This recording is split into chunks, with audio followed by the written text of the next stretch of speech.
তো ফাইনালি চলে এলাম মেলায়। আর দেখো মেলার সামনে কত সুন্দর একটা গেট করেছে, আর চারিদিকটা কত সুন্দর করে ডেকোরেশন করেছে, কত সুন্দর লাগছে দেখতে।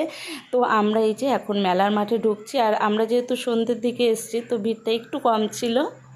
আর এইদিকে দেখো মেলার মুখে কত সুন্দর খাবারের দোকান বসেছে, এদিকে বাদাম ভাজা, জিলিপি। আর এই যে দেখো কেমন ভিড় হচ্ছে আস্তে আস্তে, তো প্রচুর ভিড় হয় এই মেলায়। আর দেখো মেলার মাঠে ঢুকতেই না এত সুন্দর একটা স্টেজ দেখে মানুষ মেলাতে কি ঘুরবে, প্রথমে ওখানে কিছু ফটো তুলে নিচ্ছে, আর এখানে আমার ঘন্টু পাপা হাঁটছে আর নাচ করছে।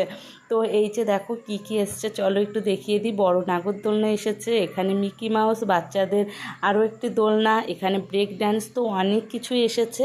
আর ঘটুমা আর তোজো উঠেছিল এই ছোট্ট নাগরদোলনায়। এরপর চলে গেলাম খাওয়া দাওয়া করতে, যেহেতু সন্ধ্যেবেলায় কিছু খেয়ে আসিনি, প্রচণ্ড খিদে পেয়ে গেছিলো সবার। এখানে আমরা অর্ডার করেছিলাম চাউমিন আর এগরোল। তো এই খেয়ে এখন আমরা ফিরবো বাড়ির দিকে।